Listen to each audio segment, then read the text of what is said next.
तो चलिए बच्चों, अपन स्टार्ट करते हैं इलेक्ट्रोमैग्नेटिक इंडक्शंस के long questions, numericals. Doubt class है, डाउट सेशन है। मुझसे अभी पूछा गया है क्वेश्चन नंबर 2, तो क्वेश्चन नंबर 2 डिस्कस करते हैं। The magnetic flux through a coil perpendicular to its plane and directed into the page varies in time in the with time t in seconds according to relation phi is equal to 6t square plus 7t plus 1 milliweber. Find the magnitude of the EMF induced in the coil at t is equal to 2 seconds. Also find the current and its direction in the resistance R if R is equal to of 10 ohms. तो क्या है बच्चों, magnetic flux के लिए हमको equation given है 6t square plus 7t plus 1 milli weber, और हमको फाइंड करना है इंड्यूस ईएमएफ कब at 2 second. Find the magnitude of the, also find the current and its direction. Current भी बताना है, डायरेक्शन भी बताना है, जबकि रेजिस्टेंस हमको गिवन है 10 ओम्स। जो मैग्नेटिक फ्लक्स है तो हमको मालूम है bye Faraday's laws of electromagnetic induction, E is equal to d phi by dt. E is equal to minus ddt of phi 6t square plus 7t plus 1 milliweber into 10 to the power minus 3. तो E is equal to 10 to the power minus 3 तो common निकल जाएगा और इसका differentiation हो जाएगा, तो minus 10 to the power minus 3। इसका डिफरेंशिएशन करो बच्चों, 6t स्क्वायर का 6 इंटू dt स्क्वायर 2t, मतलब क्या जाएगा 12t प्लस dt 7t 7, क्योंकि dt 1 हो जाएगा और 1 का 0। तो इस तरीके से आपको ईएमएफ मिला है minus 12t plus 7 into 10 to the power minus 3 volts. लेकिन हमको तो बताना है ईएमएफ कब, 2 सेकेंड पर। तो at t is equal to 2 second, E is equal to minus 12 into 2 plus 7 milli volt. तो E is equal to minus 12 into 2 24, 24 plus 7 31 milli volt. तो इसका आंसर होना चाहिए 31 मिली वोल्ट।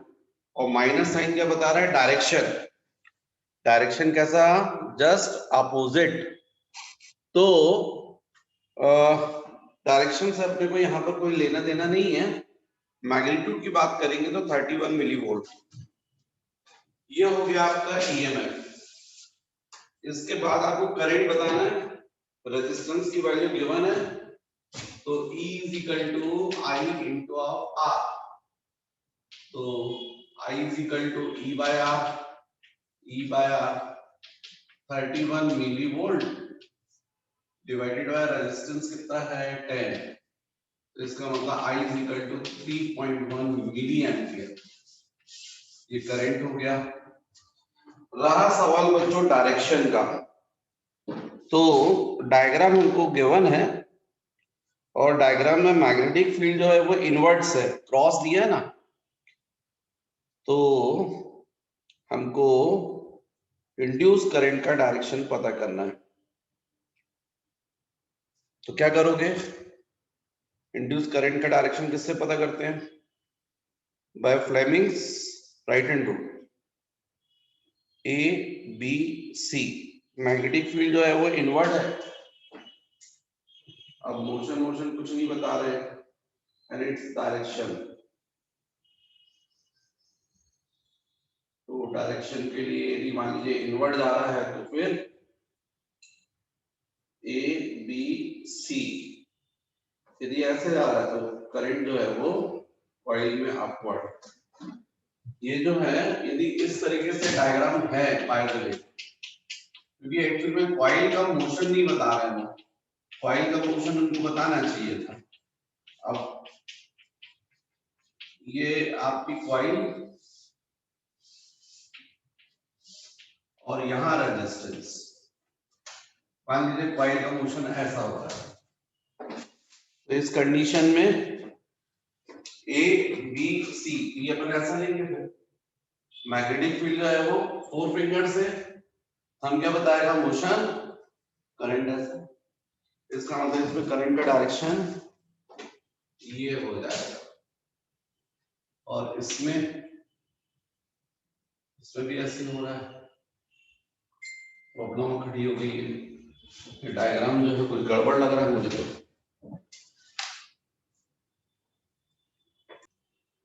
बच्चों एक्चुअली मोशन नहीं है यहाँ पर, मैं गलत था, यहाँ पर जो अपने को फ्लक्स दिख रहा है वो टाइम के हिसाब से चेंज हो रहा है, टाइम इंक्रीज होगा, फ्लक्स भी इंक्रीज होगा।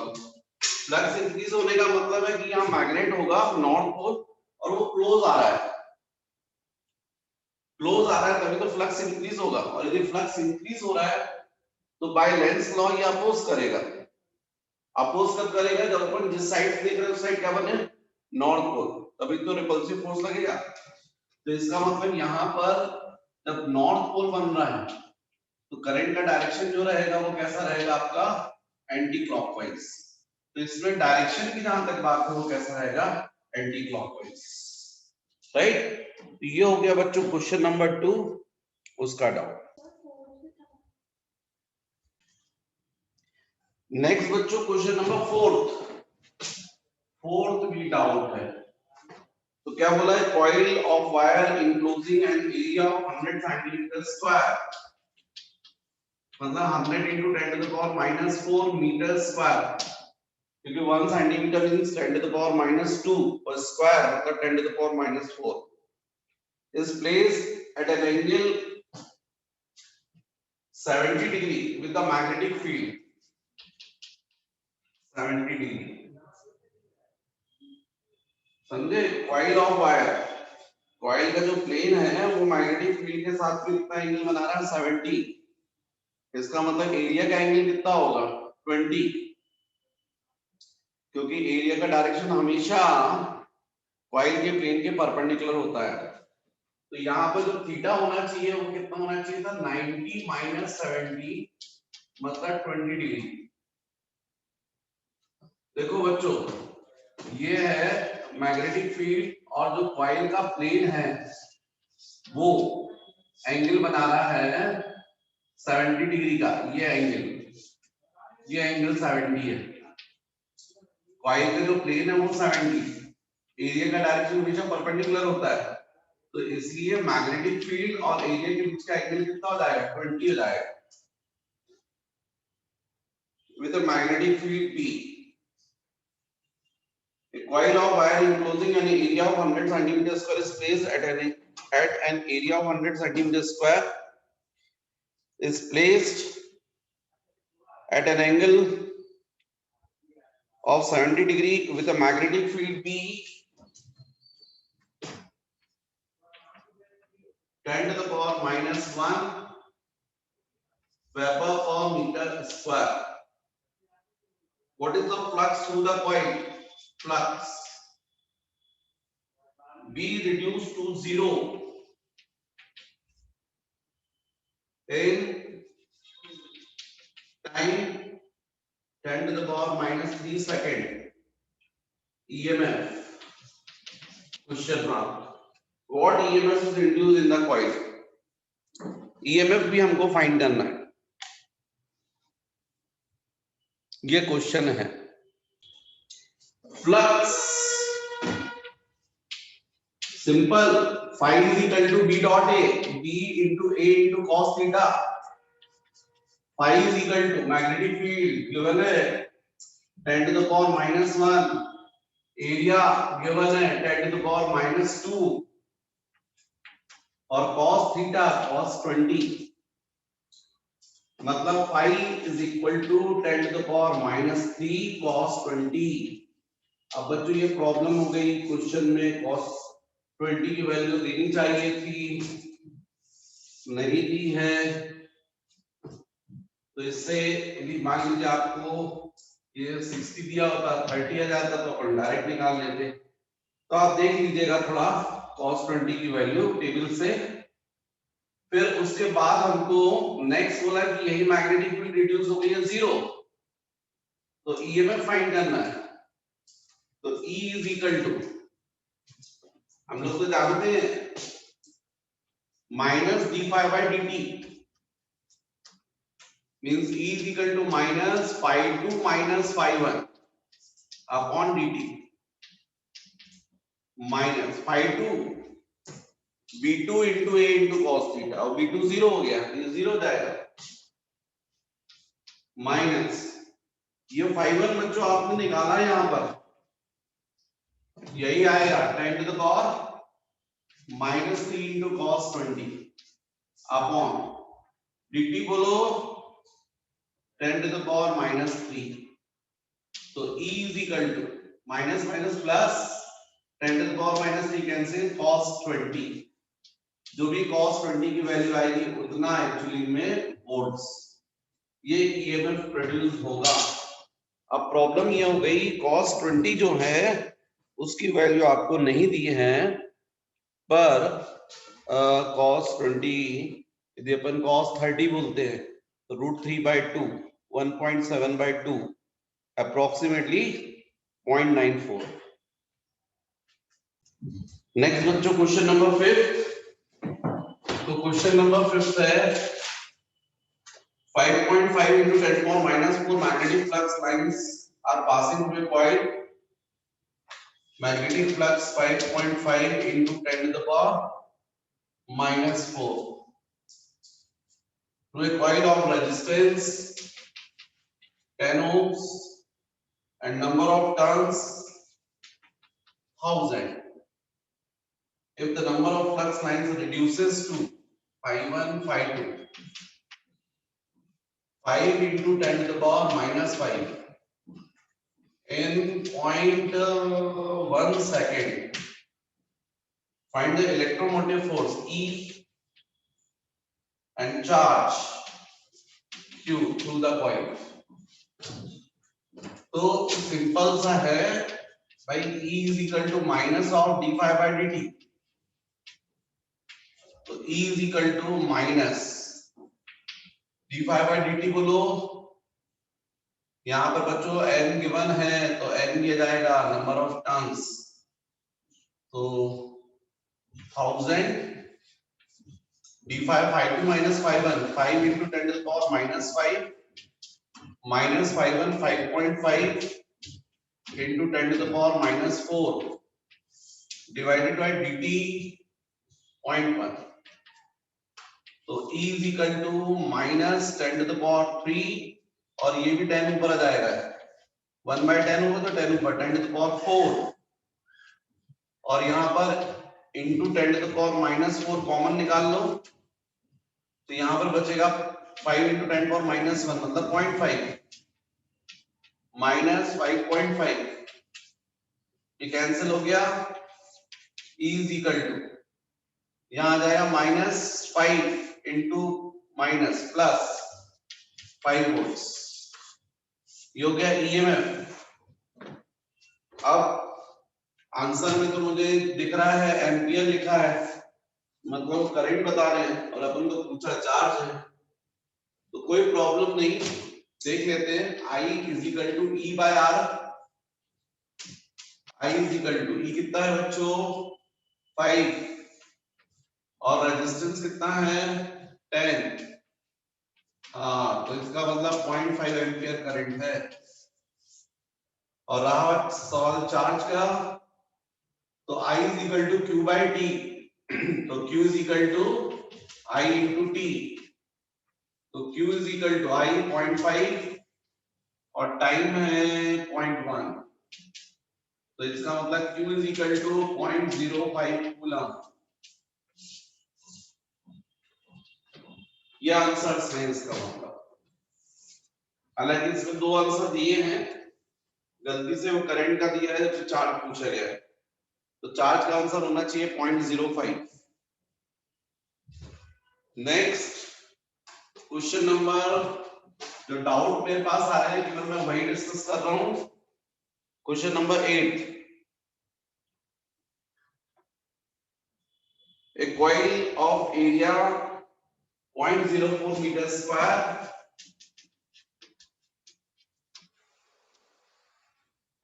having 1000 turns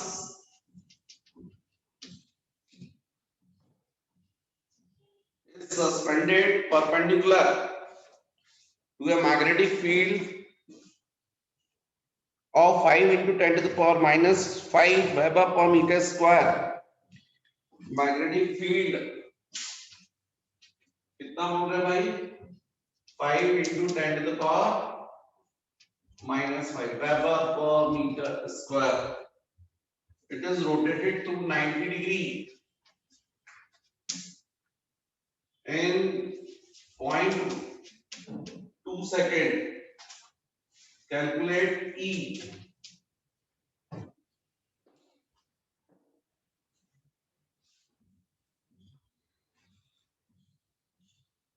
तो इस कंडीशन में थोड़ा सा देखें, जो क्वेश्चन था 8, सस्पेंडेड परपेंडिकुलर बोला था, तो इनिशियली जब आप कॉइल को मैग्नेटिक फील्ड में परपेंडिकुलर करेंगे तो θ1 कितना होगा, 0, और बाद में फिर कितना हो गया, आपने कितने से रोटेट किया, 90। तो E is equal to minus d5/dt, मतलब 5 माइनस 5 अपॉन dt। तो E is equal to minus 5 बोलो बच्चों, n into b into a into cos θ2 minus n into b into a into cos θ1 divided by dt। तो E is equal to minus n b a constant common cos θ2 90 minus cos 0। Initially जो है theta 0 रहेगा, क्योंकि आपने coil का plane perpendicular रखा है, तो भाई मैग्नेटिक फील्ड का डायरेक्शन और एरिया का डायरेक्शन सेम हो जाएगा ना। फॉर्मूले में थीटा क्या होता है, angle between magnetic field and area, और dt कितना हो गया, 0.2। तो बस अब क्या बचा इसमें, इसमें कुछ नहीं बचा,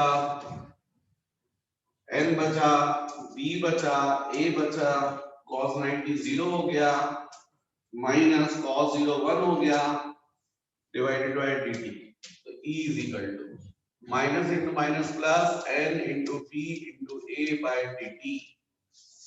कैलकुलेशन पर करना है तो number of turns 10 to the power 3, magnetic field 5 into 10 to the power minus 5, area 0.04 divided by dt 0.2। तो E इज इक्वल टू, है ना, ये 4 इंटू 10 टू द पावर कितना हो गया, -2, 5 इंटू 4 कितना होता है, 20, तो 20 अपॉन 2 इंटू, यहाँ का गणित क्या बना, 10 to the power 3 into 10 to the power -5, ये कितना हो गया, 10 टू द पावर -2, और ये 10 ऊपर चला गया, तो क्या किया अपन ने, कुछ नहीं किया, तो कितना हुआ 10 टू द पावर -2, और एक 10 बच्चों न्यूमरेटर डिनोमिनेटर का आएगा, ठीक बोल रहा हूं मैं, 10 to the power 3, 10 to the power -5, 4 को 5 के साथ मल्टीप्लाई करके 20 कर दिया, 10 टू पावर -2, और ये 10, ठीक है बिल्कुल। तो क्या हुआ फिर, ये 100 हुआ, इसको कैंसिल कर देगा, 2 से ये कैंसिल हो जाएगा। E is equal to 10 to the power -2 volts, मतलब E is equal to 0.01 volt. ये आंसर आना चाहिए। कौन सा क्वेश्चन था ये, 8 क्वेश्चन का आंसर। नेक्स्ट जो बच्चों मेरे पास डाउट आया है वो है क्वेश्चन नंबर 12। नेक्स्ट बच्चों question number 12, A wheel with 10 metallic spokes, each 0.5 meter long,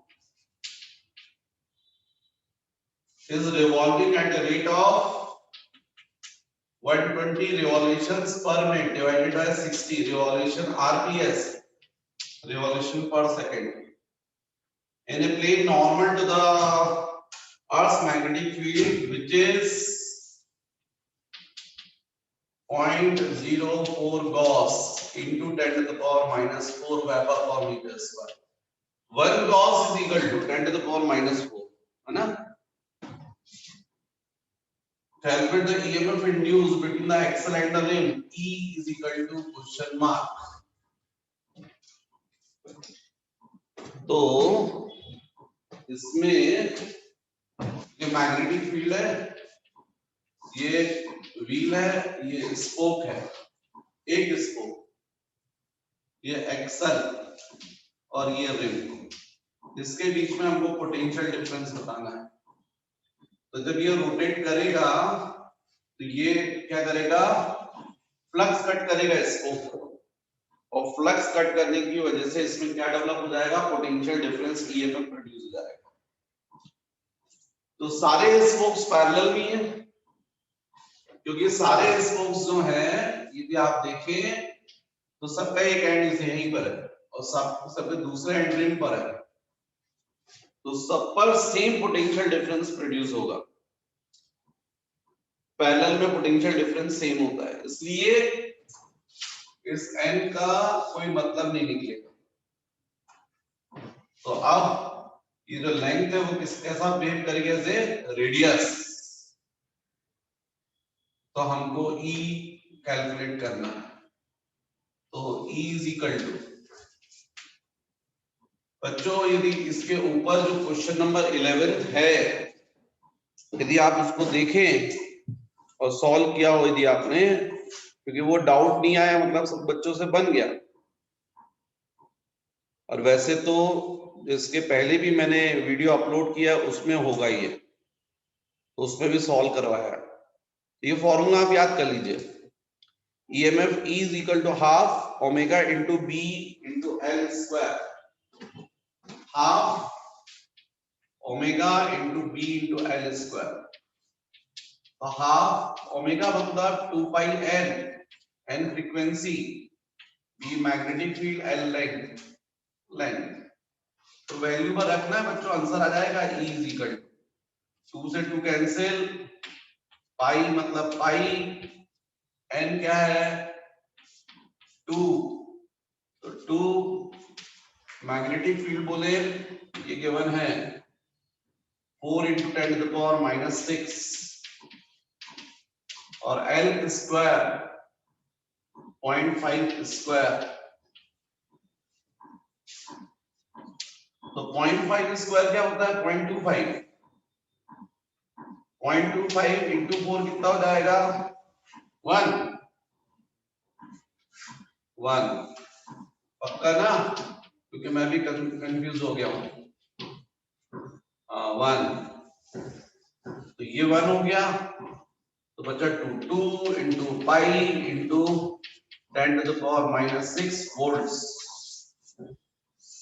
answer आना चाहिए 2 into पाई, हाँ तो 3.14 into 2 कितना होता है 6.28, और इसमें आंसर क्या लिखा है 6.28 into 10 to the power minus 5, और अपना minus 6 आ रहा है बच्चों, कहीं कुछ मिस्टेक हुई है क्या, हाफ 2 पाई n, यहाँ ठीक है, ये भी ठीक है, n to मैग्नेटिक फील्ड ये भी ठीक है, 4 into 10 point L स्क्वायर 0.5 इसका ये भी ठीक है, ये आंसर आएगा 6.28 into 10 to the power minus 6।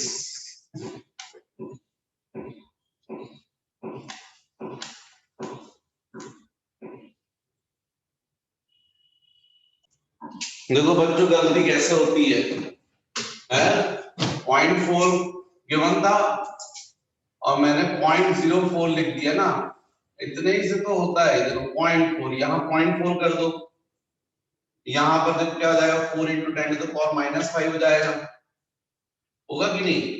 Answer भी देखो ठीक हो गया ये, तो आंसर भी ठीक है, सब कुछ ठीक है, अपन ही गलत थे, है ना? लिखा कुछ है, पढ़ कुछ रहे हैं, हो जाता है ऐसा। यही तो मिस्टेक्स आप लोग एग्जाम में भी करते हो, उसको ठीक करो। नेक्स्ट बच्चों question number 15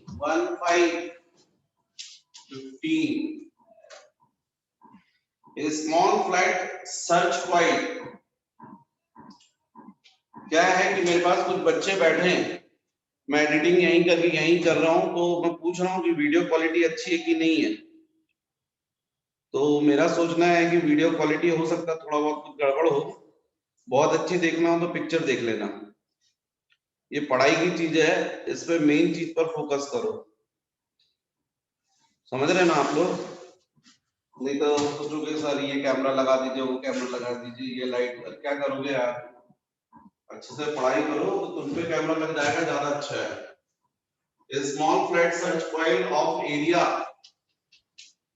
2 centimeter square, 2 into 10⁻⁻4 meter square with 25 closed turns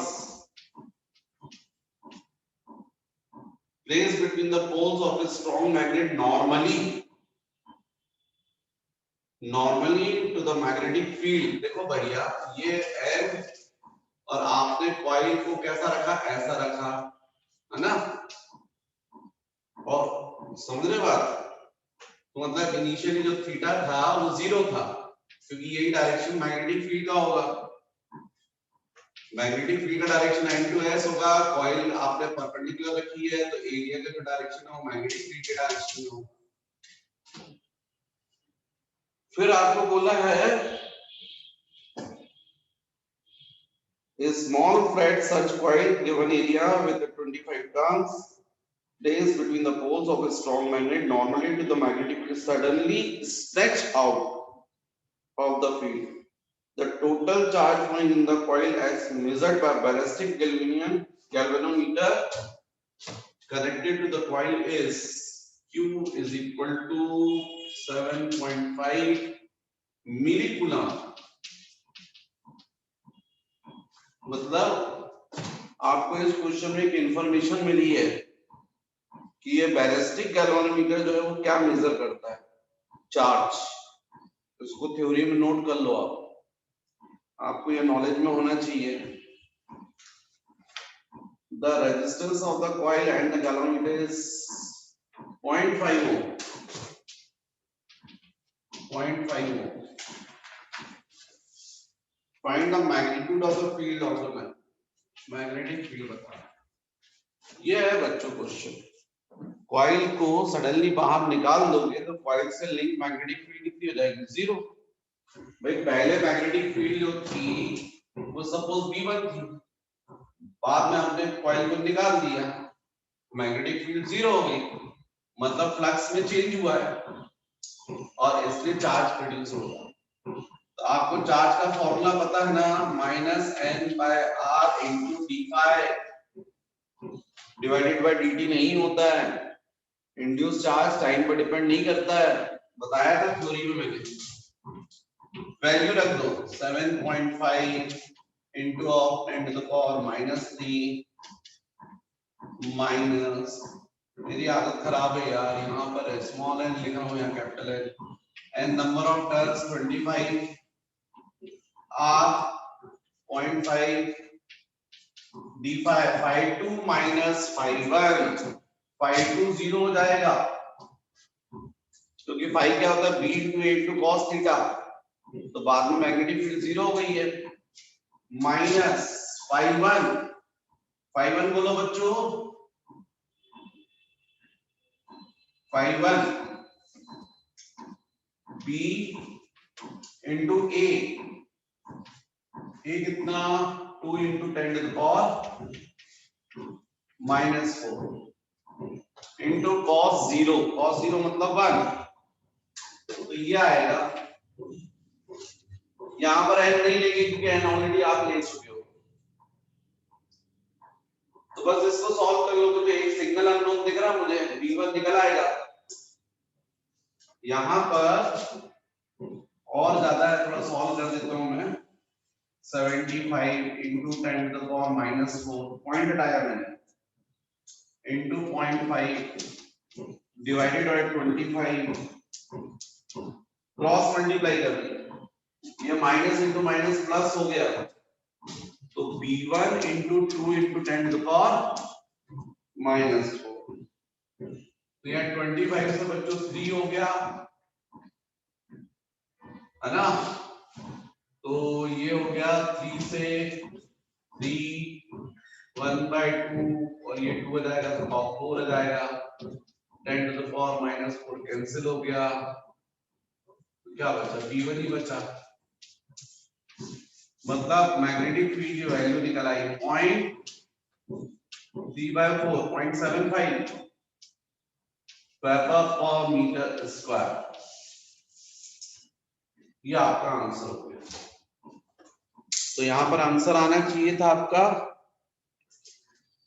जो मैच कर गया। फिर क्वेश्चन नंबर मुझसे डाउट पूछा गया है, क्वेश्चन नंबर 18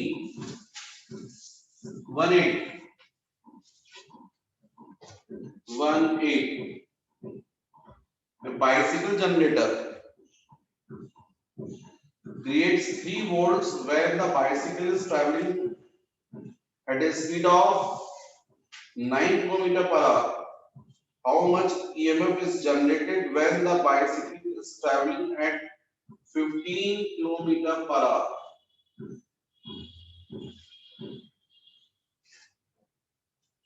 स्पीड चेंज हो रही है।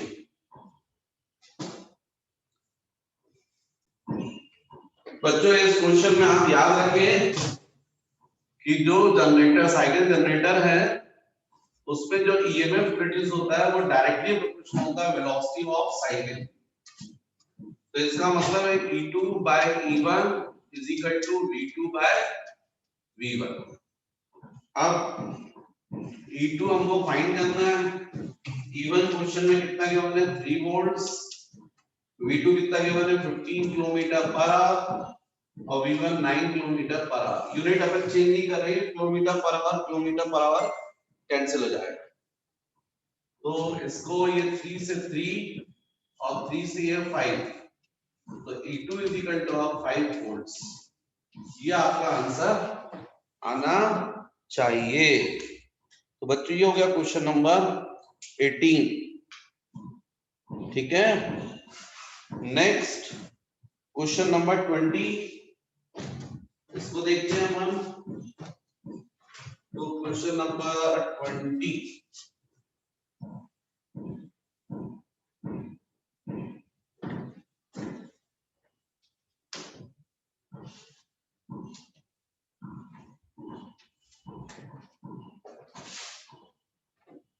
next question number 20, an aeroplane with 20-meter wing spread is flying at 250 meter per second straight south parallel to the earth's surface. The earth's magnetic field has a horizontal component of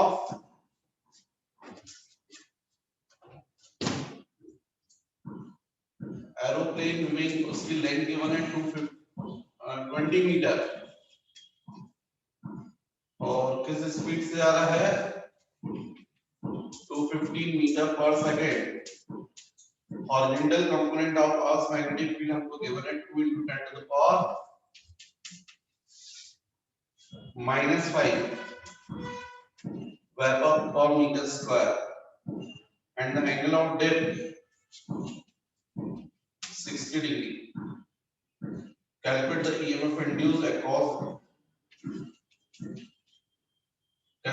EMF induced across the tips of the wings. क्या हो रहा है north south direction में, north south direction में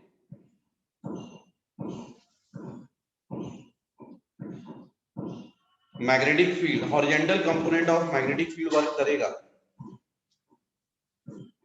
और जो plane है वो फ्लाई कर रहा है टुवर्ड साउथ, मतलब मैग्नेटिक फील्ड के परपेंडिकुलर, तो फ्लक्स कट करेगा वो।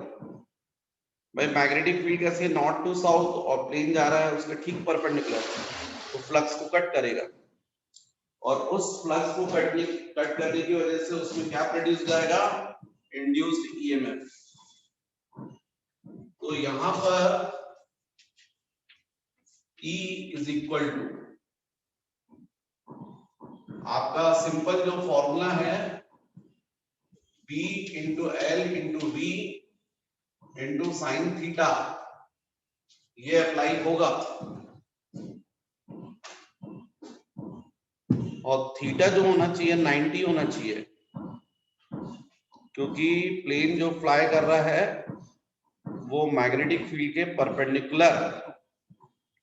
तो इसमें डायरेक्ट बच्चों इससे आंसर आना चाहिए आपका E is equal to B कितना हो गया मैग्नेटिक फील्ड, ये 2 into 10 to the power -5, horizontal component को तो कट कर रहा है, V L हो जाएगा 20, V 250 और साइन 90 मतलब 1, तो E की value 250 into 2 500, 500 into 2000 into 10 to the power 4, 10 to the power -1 volts. मतलब जो आंसर आना चाहिए आपका इस क्वेश्चन में वो आपका आंसर आना चाहिए था, लेकिन एक प्रॉब्लम हो रही है बच्चों, इस क्वेश्चन में मुझसे मिस्टेक हो गई है, क्योंकि जो मैग्नेटिक फील्ड है वो साउथ है और वो नॉर्थ साउथ डायरेक्शन में, वो टुवर्ड साउथ जा रहा है, मतलब हॉरिजॉन्टल कंपोनेंट को तो कट ही नहीं करेगा, वो कट किसको कर रहा है, वर्टिकल कंपोनेंट को। तो यहाँ पर जो मैग्नेटिक फील्ड होगे ना E is equal to B into L into V into sine theta, इसमें ये मैग्नेटिक फील्ड क्या रहेगा, वर्टिकल कंपोनेंट रहेगा B। भाई ये जो था ऐसी मैग्नेटिक फील्ड हो रही है, ये हॉरिजॉन्टल कंपोनेंट और प्लेन जो है वो भी ऐसा ही जा रहा है, इसी डायरेक्शन में फ्लाई करते हुए जा रहा है, जो प्लेन की पोजीशन है वो ऐसी है इस डायरेक्शन में।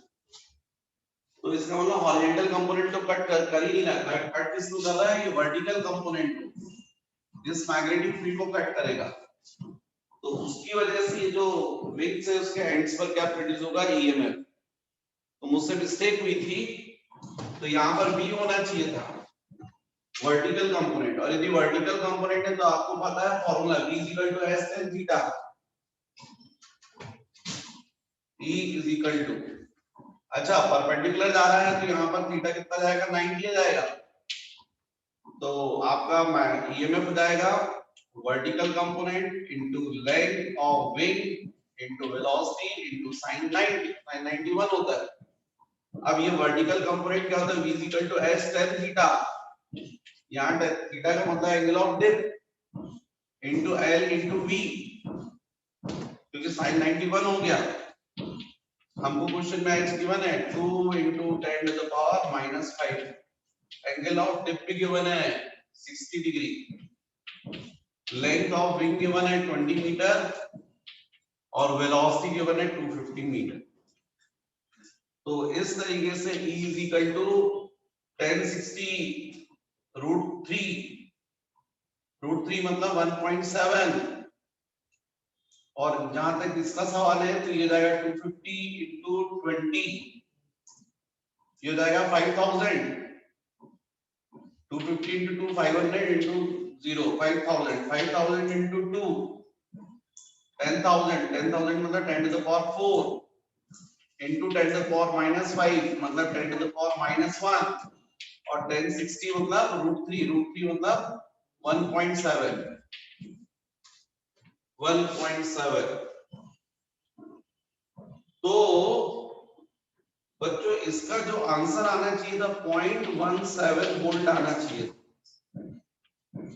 0.17 वोल्ट, और इस पे भी आंसर वही दिया है। तो आपका क्वेश्चन जो है वो करेक्ट हो गया है, क्वेश्चन नंबर 20। अब नेक्स्ट है क्वेश्चन नंबर आपका जो डाउट 22, 23, 24, 26 सॉरी 28, ये अपन देखेंगे बच्चों नेक्स्ट वीडियो में।